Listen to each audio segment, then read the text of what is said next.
Let's talk about the show Unicorn. You play Wade, and it's a really, really heartwarming show. I love the fact that it's really focused on positive messages between marriage and family. And, first season, losing your wife or raising your daughters on your own. And the second season now, you deal with maybe looking for love, ready to kind of get back out there. Yeah, and he really wasn't looking for it. At the end of season one, after having this conversation with his wife that passed away in a cemetery, telling her that he loves her, but he's life is okay, and our daughters are okay, and our friends are okay, and I miss you, and maybe my love for you might have been it, and I'm okay with that if that's what it is. And literally 30 seconds later, he meets a woman that could be the love of his life in a parking lot saving a skunk, believe it or not. And it really kind of reflects the life in which all of us lead.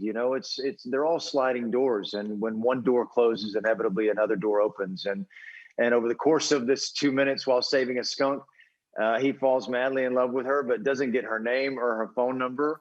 And season two really picks up with him desperately trying to find her.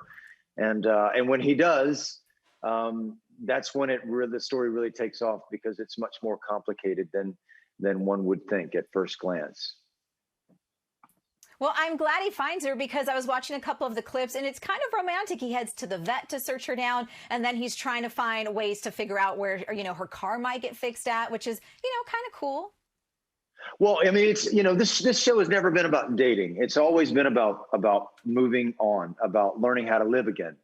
And every move that has been made on this show has been to that end. And luckily for us, I say the show wasn't written in a vacuum. It's based on one of the best friends of both of our writers, a guy by the name of Grady Cooper, who lost his wife to cancer and has two daughters. And a year into his experience, crying and laughing with his best friends, he turned to them and said, "God, my life is so crazy. Do you think that this would make a good show?"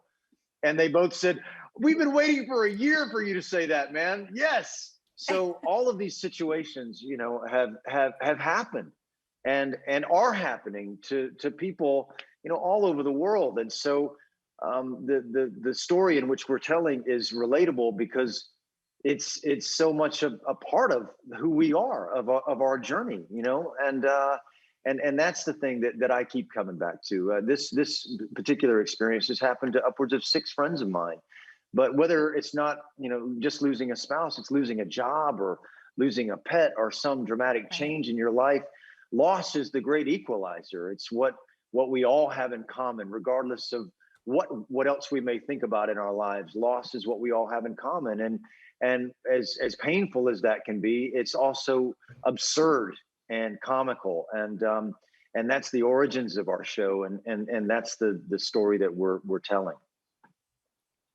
Well, I think that's why it makes it so relatable for so many people. And, Wade is just a really likable character, as is his friends group. It's kind of cool to see that relationship. How has it been filming with COVID and all the restrictions? It was daunting at first. It was, walking out of these trailers with masks on and shields, and not wanting to touch anyone, and like literally one of the first scenes that I did was with this person that I won't say her name, but this mystery woman, and in the middle of blocking it, she brought up a very good point, and she's a very good friend of mine. You know what? It's Natalie Z. There you go. And Natalie says, "Walton, okay. Are you standing 6 feet away from me because you think that's what's right for this scene? Or are you doing it because we're living in a pandemic?" And it was true. Like, I was, and you had to kind of get over that and kind of like, wait a minute, this is different. But as soon as we took those masks off and we looked at each other in the face and we started telling this story, it just reminds me of what it means to be human, and interactions is, in some ways, maybe what we all took for granted, and we'll never do that again going forward.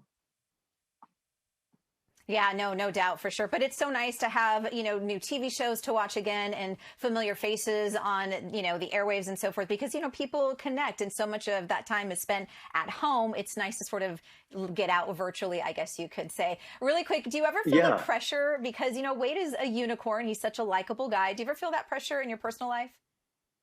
What, to try to be likable?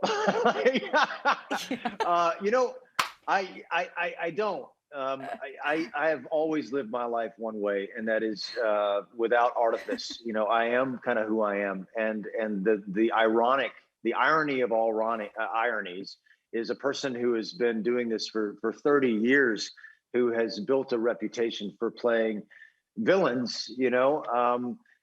Just so happens to get this job or take this job at a point in his life that really is really closer to who I am than anything I've ever done that came before it. So to get an opportunity to tell this story now is one of the greatest privileges of my life. It took some real getting used to playing someone that's so close to who I am as a person. But now I'm comfortable with it, and I love it. And to your point earlier, we premiere the CBS on Thursday night, and you can watch it on CBS All Access. But we have the whole first season on Netflix, and it's been trending like crazy, and we've gotten a lot of new fans out there, and we just hope that continues because we love this story.